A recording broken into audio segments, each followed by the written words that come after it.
آج نوجوان لڑکا ہے کہتا ہے مجھ سے بھوک برداشت نہیں ہوتی. میرے بھائی رب بیماری لا دینا، اللہ سے دعا مانگے اللہ شفائے عطا فرمائے، اور دعا کرے اللہ آزمائش سے محفوظ فرمائے. آپ یقین کریں میں نے لوگوں کو دیکھا ہے حلق سے قطرہ نہیں اترتا، خوراک کی نالی لگی ہوئی ہے، اعلیٰ غذائیں پکی ہوئی پڑی ہیں، عرش کا مالک کہتا ہے میں تیرے حلق سے گزرنے نہیں دوں گا. قانون بن گیا. میں نے دیکھا ہے ڈرپ پہ لوگ زندہ ہیں، بوتل لگی ہوئی ہے گلوکوز کی، گزارا چل رہا، اعلیٰ غذائیں پڑی ہیں، لاکھوں روپیہ تجوری میں پڑا ہے. مالک کہتا ہے تو نہیں کھا سکتا، تو وہ کھانے نہیں دیتا، نہیں کھانے دیتا. ایک شخص یورپ کے علاقے کا، میں کسی کالم نویس کا پڑھ رہا تھا، وہ کہتا ہے میری کھربوں میں جائیداد ہے لیکن میرے معدے میں ایسی تکلیف ہے کہ میں آٹے کو چھان کر جو اوپر سے بورا نکلتا ہے صرف وہ کھا سکتا ہوں، اس کے علاوہ میں کائنات کی کوئی نعمت کھا نہیں سکتا.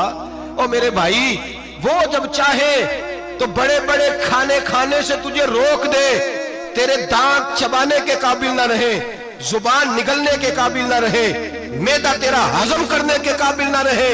وہ جب چاہے تو جو مرضی کر لے. وہ کہتا چل تو میری مرضی پہ چلنا، ایک مہینہ میرے کہنے پہ نہ کھا، ایک مہینہ میرے کہنے پہ نہ کھا. تو یا اللہ تو کیا کرے گا؟ فرمایا صوم تصفو. میرے نبی پاک نے فرمایا تم روزے رکھو اللہ تمہیں صحت عطا فرما دے گا، اللہ تندرستیاں دے دے گا، شفائیں دے دے گا. تم روزے رکھو اللہ تمہیں، سبحان اللہ، اللہ تمہیں، اللہ طاقت دیتا ہے، ہمت دیتا ہے، اللہ ہمت دیتا ہے. میں نے دیکھا ہے، میں نے بزرگوں کو دیکھا ہے، ضعیف لوگوں کو دیکھا ہے، کمزور لوگوں کو دیکھا ہے، میں نے دیکھا ہے روزے رکھتے ہوئے، مزدوروں کو دیکھا ہے روزے رکھتے ہوئے. میں اپنے ابا جی کو کہتا ابا جی اتنی سخت گرمی اور مزدوری آپ کرتے اور مزدوری کے عالم میں روزہ رکھتے، تو کہتے پتر روزہ کی آندا ہے، روزہ کدوں کو جاندا ہے، روزہ اپنی جگہ تے وے مزدوری اپنی جگہ ہوتے. اور کئی دفعہ مینوں فرمان لگے مینوں یار سمجھ کوئی نہیں لگدی، پتہ نہیں روزے چ اللہ طاقت کتھوں دے چھڑدا ہے، نہیں زیادہ کام بھی زیادہ کریدا ہے تے روزہ بھی بھائی صوم التسخو. میرے مصطفیٰ نے فرمایا تو روزہ رکھ اللہ تجھے صحت عطا فرما دے گا. رب تعالیٰ تجھے، یہاں ہوٹل کھلے ہوئے ہیں، یہاں عجیب حالات ہیں، ہوٹل کھلے ہوئے ہیں، لوگ بہانے ڈھونڈتے پھرتے ہیں، کہتے ہیں کٹ لگ گیا تھا ذرا تھوڑا سا خون نکل آیا، سنی پلاس لگائی ہے تو روزہ نہیں رکھا، یہ ذرا مجھے تھوڑی دقت ہو گیا تو میں نے روزہ نہیں رکھا، کھانسی لگ گئی ہے تو روزہ نہیں رکھا. او خدا کے بندے روزہ تو نعمت ہے. اور سبحان اللہ میرے نبی پاک نے فرمایا لکل شیء زکات و زکات الجسد الصوم. فرمایا ہر شے کی زکات ہوتی ہے، وجود کی زکات روزہ ہے. روزے رکھو جسم کی زکات نکل جائے گی. فاقہ کرنا بھی میرے نبی پاک کی سنت ہے، مسواک کرنا بھی سنت ہے، اور فاقہ کرنا بھی. مسواک والی سنت زیادہ اپناتے ہیں لوگ، فاقہ کرنا بھی نبی پاک کی سنت ہے.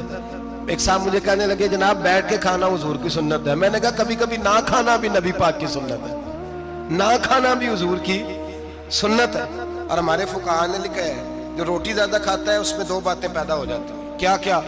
ایک بولتا زیادہ ہے، دوسرا سوتا زیادہ ہے، غافل ہو جاتا ہے. فقہ اور حکیم اطباء ڈاکٹر کہتے ہیں کہ پیٹ خالی رہے نا جس آدمی کا، اس کا حافظہ مضبوط ہوتا ہے، اس کے ذہن کی گرہ کھلتی ہے. زیادہ کھانے سے تو خماری چڑھتی ہے، دماغ ڈھونڈتے پھرنا روٹی کدھر سے آج اچھی ہے، گھر میں نہیں پکی تو ہوٹل چلے جانا، کھانے کے سوا اور کام ہی کوئی نہیں. اور صاحب میرے نبی پاک علیہ السلام نے فرمایا کافر 7 آنتوں سے کھاتا ہے، 7 آنتوں سے، اور فرمایا میرا مومن 1 آنت سے کھاتا ہے. اس کے وجود میں کھانے والی 1 آنت ہے، کافر 7 آنتوں سے کھاتا ہے. فاقہ کشی سے نورانیت پیدا ہوتا ہے، کم کھانا. دیکھیں نا نبی پاک صلی اللہ علیہ وسلم نے اللہ سے فاقہ مانگ کے لیا ہے، یا اللہ 1 وقت روٹی دے، 1 وقت کا فاقہ دے، مانگ کے لیا ہے نبی پاک مانگ کے. حضرت ابو ہریرہ رضی اللہ تعالیٰ عنہ فرماتے ہیں بھوک زیادہ لگتی تھی نا جب مجھے، تو میں حضرت عمر سے، ابو بکر سے، عثمان، مولا علی سے کوئی مسئلہ پوچھ لیتا تھا، اور جب میں مسئلہ پوچھتا تھا تو وہ مجھے روٹی کھلا دیتے تھے. جب میں ان سے مسئلہ پوچھتا تو وہ مجھے، حضرت ابو ہریرہ فرماتے ہیں مجھے بھوک لگی، میں حضرت عمر کے پاس گیا، ان سے مسئلہ پوچھا. ان کا رواج تھا جب میں مسئلہ پوچھتا تو پہلے روٹی کھلاتے. ہمارے بزرگ یہ فرماتے ہیں کہ کھانے کھلا کے دین پڑھاؤ. صرف تمہارا کتب خانہ نہیں کھلا ہونا چاہیے، تمہارا دسترخوان بھی کھلا ہونا چاہیے. کسی نے نبی پاک صلی اللہ علیہ وسلم سے پوچھا تھا بہترین مسلمان کون ہے؟ حضور نے فرمایا جو سلام لینے میں پہل کرے اور روٹی زیادہ کھلائے، جو روٹی ہر وقت فکر کرے یار تو روٹی کھا لے، روٹی کھانے کی طرف توجہ دلائے. کھلانا سنت ہے، زیادہ کھانا اس میں بھی فرق رکھیں. تو نبی پاک صلی اللہ علیہ وسلم کے صحابی حضرت ابو ہریرہ رضی اللہ تعالیٰ عنہ فرماتے ہیں میں نے حضرت عمر سے مسئلہ پوچھا، میں نے کہا حضور مسئلہ بتائیں، تو کہتے پہلے ان کی عادت تھی جب میں مسئلہ پوچھتا تو روٹی بھی کھلاتے، آج انہوں نے مسئلہ ہی بتایا ہے، روٹی کوئی نہیں کھلائی۔ تو مجھے کہنے لگے ابو ہریرہ تو سوچتا ہوگا روٹی نہیں اس نے پوچھی، تو نے کب سے کھانا نہیں کھایا؟ میں نے کہا آج صبح سے۔ تو جناب عمر کہنے لگے میں نے کل صبح سے نہیں کھایا، چل ابو بکر صدیق کے گھر مسئلہ پوچھتے ہیں۔ کہتے ہیں جناب صدیق اکبر کے دروازے پہ گئے، جا کر کے ان سے مسئلہ پوچھا۔ ان کی بھی عادت تھی جب کوئی مسئلہ پوچھنے جاتے تو دسترخوان بچھا لیتے، کہتے آؤ روٹی بھی کھلاتا ہوں مسئلے بھی بتاتا ہوں۔ کہتے ہیں گئے تو انہوں نے بھی مسئلہ بتایا، روٹی کوئی نہ پوچھی۔ تو کہنے لگے عمر ابو ہریرہ تم لوگوں نے کل پرسوں سے نہیں نہ کھایا ہوگا، اور ابو بکر کو 4 دن گزر گئے ہیں، تھوڑا سا دودھ ملا ہے یا کھجور ملی ہے، روٹی کوئی نہیں ملی، چلو در رسول پہ چلتے ہیں، آؤ حضور کی بارگاہ۔ کہتے ہیں نبی پاک کی بارگاہ میں آئے، حضور نے چہرے دیکھے، کریم سے مسئلہ نہیں پوچھنا پڑا، میرے مصطفیٰ کریم نے فرمایا بھوک لگی ہوئی ہے تم تینوں کو، 3-4 دن ہو گئے؟ اللہ کے رسول نے فرمایا مجھے پورا ہفتہ ہو گیا ہے۔ سبب کچھ اور ہے جس کو تو خود سمجھتا ہے، زوال بندہ مومن کا بے زری سے نہیں، بھوک نقصان کا وجہ نہیں بنی، وجہ کوئی اور بنی ہے۔ رشوتیں جو بازار گرم ہوئے ہیں لوٹ مار کے، یہ روٹی کے لیے نہیں، یہ زیادہ کھانے کے لیے، یہ بینک بیلنس کے لیے گرم ہے۔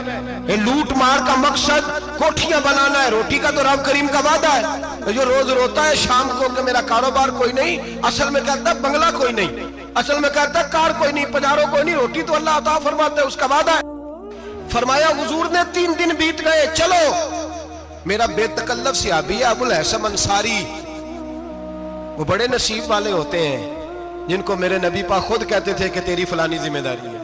اس زمانے کا تو کسی کو کہہ دیا جائے یہ تیری ذمہ داری ہے تو کہتا ہے یہ تو پھٹیکے ڈالنے لگ گیا، یہاں سے تو چھٹی کر جانی چاہیے۔ خوش ہوتے تھے صحابہ کہ ہماری ذمہ داری لگی۔ کہتے ہیں حضرت ابو الحسن انصاری کے گھر گئے، نبی پاک نے فرمایا بھوک بڑی لگی ہے کھانا لا۔ کہتے ہیں حضور نے اسے کہا تو اس آدمی کو تو وجد ہی ہو گیا، اس نے کہا میرے اتنے نصیب کہ حضور کا یہ کھانا کھلا۔ آؤ دیکھو دنیا والوں، آج جو سب سے زیادہ عزت والا ہے وہ میرا مہمان بنا ہوا ہے۔ فرماتے ہیں وہ دوڑے گئے، بکری اٹھائی ذبح کی، بیوی کو کہنے لگے روٹی تیار کر، ادھر کھجوریں توڑی انگور توڑے، کہنے لگے حضور آپ جب تک تناول کریں تب تک کھانا پک جاتا۔ حضرت عمر کہتے ہیں روٹی پک کے آئی، بڑا پیارا گوشت، بڑا اچھا سالن، بڑا خوبصورت خلوص والا کھانا۔ فرماتے ہیں میں نے بڑا ہی کھایا۔ نبی پاک نے نہ ایک روٹی لی اور چھوٹی چپاتی، تھوڑا تھوڑا سالن کونوں سے، اور جب نبی پاک نے کھا لیا تو حضور کی آنکھوں میں آنسو آئے۔ حضرت عمر کہنے لگے حضور روئے کیوں؟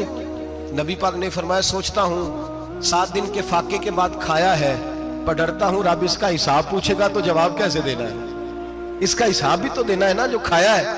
تو حضرت عمر فاروق کے ہاتھ میں کچھ چیز تھی، زور سے زمین پہ ماری، کا محبوبہ 7 دن کے بعد بھی روٹی کھائے تو حساب دینا ہے۔ نبی پاک فرمانے لگے عمر وہ مالک ہے نا، تو جب دیتا ہے تو حساب نہیں لے سکتا، حساب تو دینا ہے، حساب تو دینا ہے، تیاری رکھو۔ صحابہ کرام فرماتے ہیں ہم نے ارادہ کیا کہ آج کے بعد ہم پھر فاقے کریں گے، کم کھائیں گے، اس لیے کہ حساب دینا ہے۔ میرے بھائی وہ فاقہ کشی کرتے تھے، ڈرتے تھے۔ یہاں تو لوگ کھا کے بیمار ہیں، کھاتے جا رہے ہیں سوتے جا رہے ہیں، کھاتے جا رہے ہیں سوتے جا رہے ہیں۔